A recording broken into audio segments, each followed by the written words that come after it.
दोस्तों, भारत जैसे विशाल लोकतंत्र में जहां करोड़ों लोग कानून की रक्षा पर भरोसा करते हैं, कभी कभी सत्ता का दुरुपयोग ऐसा रूप ले लेता है कि आम आदमी का घर दांव पर लग जाता है।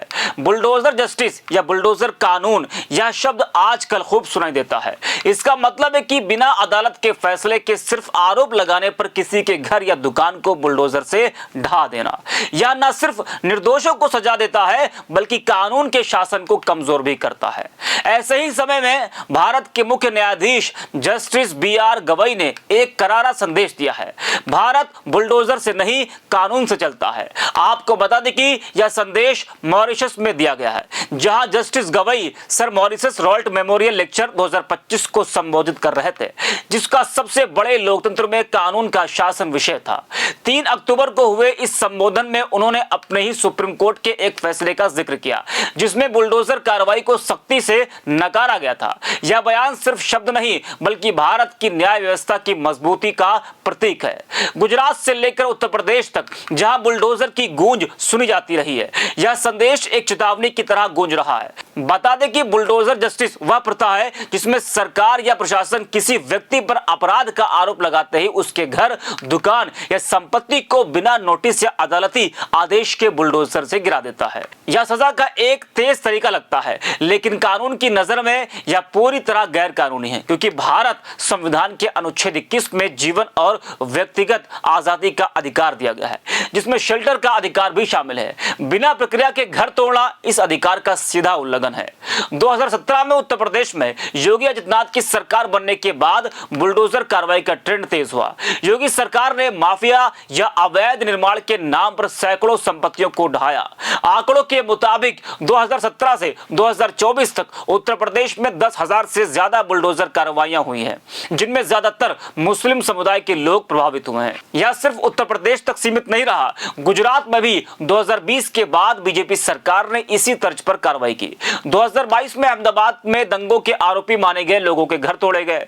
गुजरात हाईकोर्ट ने भी इसकी आलोचना की, कहा कि यह सामूहिक सजा है जो संविधान के खिलाफ है। गुजरात का उधना रेलवे स्टेशन दंगा 2023 का एक प्रमुख केस था। यहाँ 50 से ज्यादा घर बिना किसी नोटिस के बुलडोजर से गिराए गए। एमनेस्टी इंटरनेशनल की रिपोर्ट के अनुसार यह कार्रवाई मुख्य रूप से अल्पसंख्यक समुदायों को निशाना बनाती है, जो भेदभाव को बढ़ावा देती है। मध्य प्रदेश और दिल्ली जैसे राज्यों में भी यह देखा गया है। 2020 के दिल्ली दंगों के बाद कुछ घरों को अवैध बताकर तोड़ा गया, लेकिन यह सिर्फ संपत्ति का नुकसान नहीं है। एक परिवार का घर टूटने से बच्चों की पढ़ाई रुक जाती है, पूरा परिवार चौपट हो जाता है, महिलाओं की जिंदगी उजड़ जाती है। एक सर्वे के मुताबिक उत्तर प्रदेश में प्रभावित परिवारों का 70% हिस्सा गरीब तबके का था, जिनके पास दूसरा आश्रय नहीं था। कानूनी विशेषज्ञ कहते हैं कि यह सजा से पहले अपराध सिद्ध करने का उल्टा तरीका है। संविधान के अनुच्छेद 14 और 300A का भी उल्लंघन होता है। नवंबर 2024 में जस्टिस बी.आर. गवई और जस्टिस के.वी. विश्वनाथन की बेंच ने जाहिद पाशा बनाम उत्तर प्रदेश राज्य केस में एक ऐतिहासिक फैसला सुनाया। कोर्ट ने साफ कहा कि बुलडोजर जस्टिस अस्वीकार्य है। सरकार अपराध के आरोप पर घर नहीं तोड़ सकती है। कोई भी तोड़फोड़ से पहले कम से कम 15 दिन का नोटिस देना जरूरी है। इसमें व्यक्ति को अपील का मौका मिले। अपराधी का घर तोड़ना सामूहिक सजा है, जिससे निर्दोष परिवार के सदस्य प्रभावित होते हैं। सरकार जज, जूरी और जल्लाद तीनों की भूमिका नहीं निभा सकती है। यह कार्यपालिका का दुरुपयोग है। अगर गलत तोड़फोड़ हुई है तो प्रभावितों को मुआवजा देना होगा। अधिकारी व्यक्तिगत रूप से जिम्मेदार होंगे। वहीं कोर्ट ने कहा कि यह कानून का शासन नहीं, बल्कि कानूनहीनता है। जस्टिस गवई ने फैसले में लिखा कि यह फैसला न सिर्फ आज के लिए, बल्कि आने वाली पीढ़ियों के लिए एक संदेश है। इस फैसले के बाद उत्तर प्रदेश सरकार ने कार्रवाई रोक दी। एमनेस्टी इंटरनेशनल ने इसे लोगों के अधिकारों की बड़ी जीत बताया।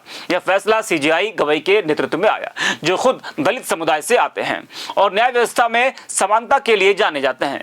2025 में वे भारत के 52वें सीजेआई बने। उनके पहले के फैसलों में इलेक्टोरल बॉन्ड स्कीम को असंवैधानिक घोषित करना भी शामिल है, जो पारदर्शिता की मांग करता था। आपको बता दें कि 3 अक्टूबर को मॉरिशस यूनिवर्सिटी में sir Mauritius Raoult memorial lecture में सीजेआई गवई ने दुनिया को भारत की न्याय व्यवस्था की झलक दिखाई। मॉरिशस के राष्ट्रपति धर्मवीर गोकुल, प्रधानमंत्री नवीन चंद्र राम गुलाम और चीफ जस्टिस रेहाना मुंगली गुलबुल की मौजूदगी में उन्होंने कहा कि भारत का कानूनी सिस्टम रूल ऑफ लॉ से चलता है, बुलडोजर के शासन से नहीं। उन्होंने अपने 2024 वाले फैसले का जिक्र किया। यह फैसला एक स्पष्ट संदेश था कि भारत में कानून का राज है, न कि बुलडोजर का।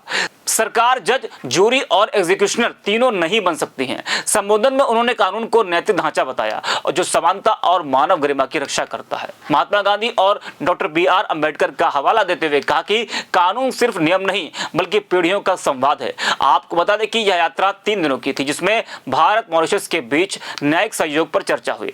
मॉरिशस, जो खुद ब्रिटिश उपनिवेश से आजाद हुआ है, भारत के कानूनी सिद्धांतों से प्रेरित है। सीजेआई गवई ने केशवानंद भारती केस का जिक्र किया है, जिसमें बेसिक स्ट्रक्चर डॉक्ट्रिन आया जो संविधान की रक्षा करता है। उन्होंने ट्रिपल तलाक और एडल्ट्री लॉ जैसे फैसलों का उदाहरण दिया जो महिलाओं के अधिकार मजबूत करते हैं। आपको बता दें कि सीजेआई गवई का बयान राजनीतिक हलचल मचा गया। विपक्ष ने इसे योगी सरकार पर हमला बताया। कांग्रेस नेता IPS सिंह ने कहा कि यह तालिबानी मानसिकता का अंत है। बीजेपी ने सफाई दी कि बुलडोजर अवैध निर्माण के खिलाफ था, न कि सजा के लिए। लेकिन आंकड़े कुछ और कहते हैं कि 80% कार्रवाइयां अल्पसंख्यक इलाकों में हुई हैं। सामाजिक संगठनों ने समर्थन किया। ह्यूमन राइट्स वॉच ने कहा कि यह फैसला मुसलमानों के खिलाफ भेदभाव रोकता है। गुजरात में जहां 2022-24 में 500 प्लस घर टूटे, स्थानीय NGOs ने सीजेआई की तारीफ की। एक सर्वे में 65% लोग मानते हैं कि बुलडोजर कार्रवाई से अपराध कम नहीं होता बल्कि डर फैलता है। वही यह संदेश रूल ऑफ लॉ को मजबूत करता है। रूल ऑफ लॉ का मतलब है कि कोई भी व्यक्ति कानून से ऊपर नहीं है। भारत में यह संविधान से आता है।